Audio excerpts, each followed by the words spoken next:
Bonjour tout le monde, aujourd'hui une nouvelle vidéo sur ce Focus s'il te plaît. Sur ce nouveau taille que j'ai acheté pour remplacer mon Macuog Tivoli 60 qui avait serré lors de mon utilisation, d'ailleurs vous avez même la vidéo. Donc... Oula, attendez. Ah non, si c'est normal. Donc, pour ceux qui ont remarqué, les connaisseurs auront pu remarquer que c'est un Maculock mais qu'il a un design de chez Husqvarna, c'est-à-dire ça c'est un starter, le bouton starter c'est un de chez Husqvarna. Et de toute façon il n'y a pas besoin de savoir que c'est au niveau de se faire chier, au niveau du starter à réfléchir, regardez. Voilà. Donc ce qui prouve que c'est un tailleur Husqvarna en fait et qui a été redessiné entre guillemets par McCulloch. Donc voilà.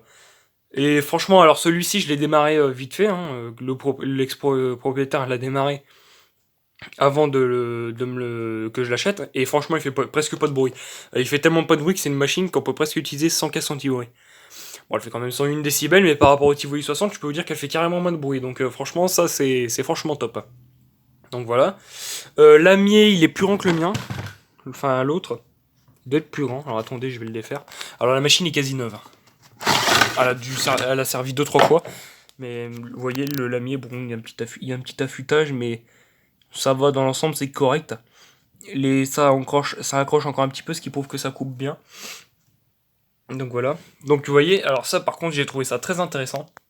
Pour le graissage, soit on met une pompe à graisse ici, soit on dévisse la vis, et on injecte de la graisse avec une seringue, ou alors vous voyez le petit tube que style vend, donc voilà. Donc voilà, donc là il y a 2-3 saletés, il y a une petite saleté ici, parce qu'en fait l'ancien propriétaire en fait taillait du conif avec, il taillait du tuyau, pour être précis.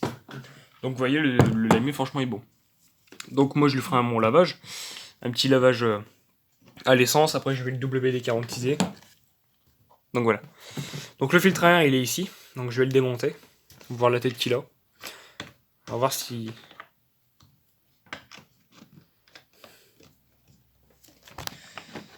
Alors comment se démonte ces machins là? Oh, c'est compliqué putain de démonter.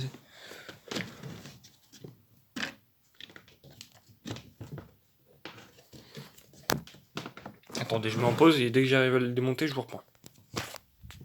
Bah, vous voyez, j'ai bien fait en fait de le démonter. Le filtre à air est issu, c'est un filtre à air en mousse. Voilà.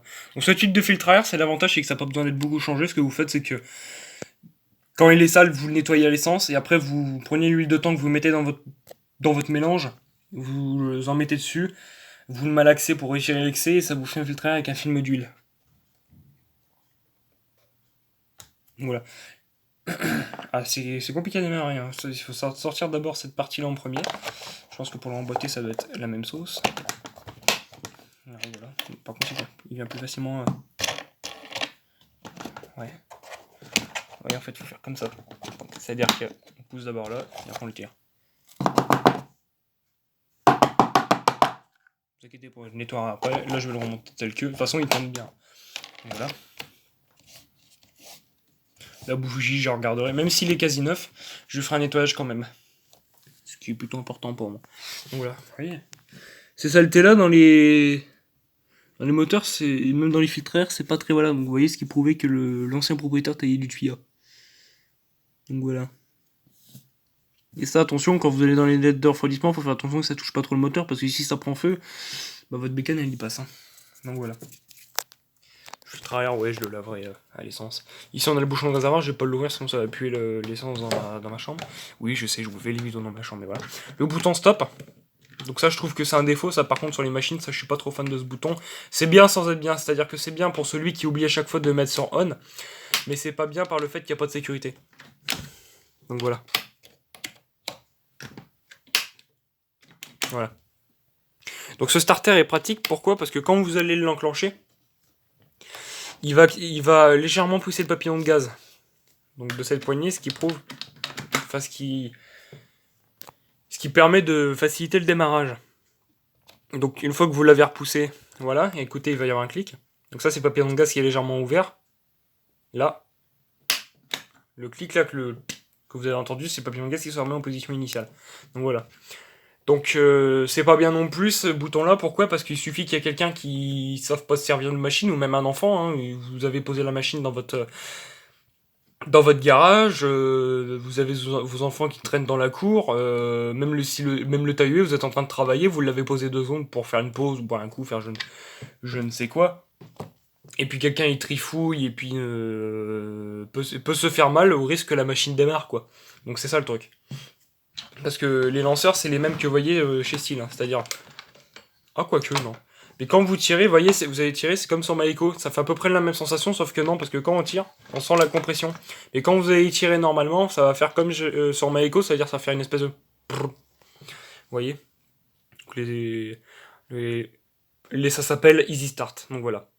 Donc le pot d'échappement, il sort tout juste là. Voilà. Donc en fait, le pot d'échappement passe en dessous de la machine. Vous voyez? D'ailleurs, le mélange est beaucoup trop gras. Ça veut dire que l'ancien propriétaire, en fait, s'y connaissait pas en mécanique, donc il fait un mélange à l'arrache. Il a pris un bidon d'huile, il a mis de l'huile pour moteur diesel. Je vous dis pas le level de mécanique, à mon avis, ça doit pas être très fort. Donc moi, ce que je vais faire, il m'a donné son ancien mélange, mais moi, je mets pas ça dedans, j'ai pas envie de casser le moteur. Même vous allez me dire, ouais, mais c'est du mélange 4 temps, ça peut y aller quand même, parce que c'est l'huile dans les deux cas. Ok, mais savoir que les huiles 4 temps n'ont pas les mêmes viscosités que les huiles de temps. Et ça peut occasionner des casses moteurs.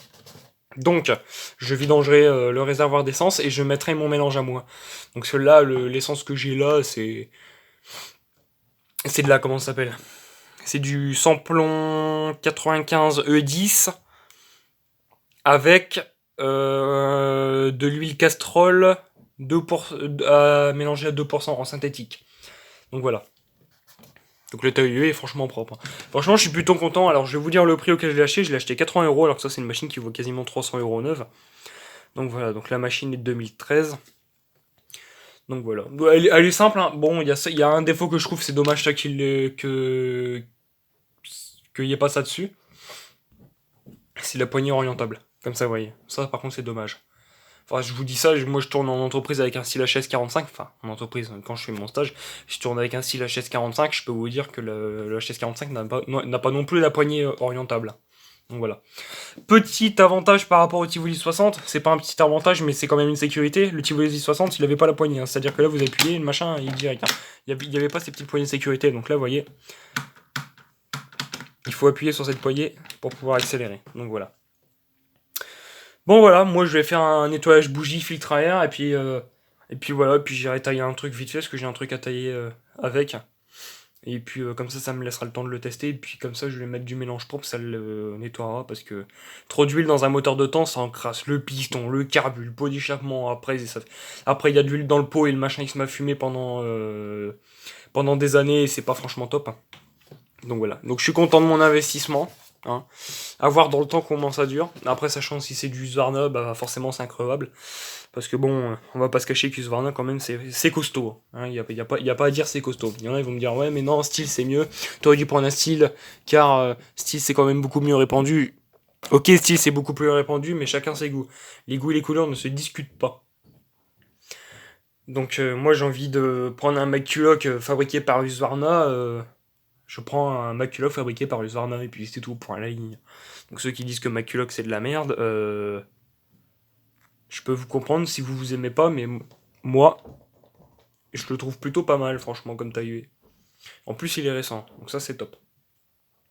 Bon voilà, j'espère que cette petite vidéo vous a plu. Si ça vous a plu, n'hésitez pas à liker, partager, commenter, et puis moi je vous dis bye pour une prochaine vidéo. Salut tout le monde, c'est YouTube.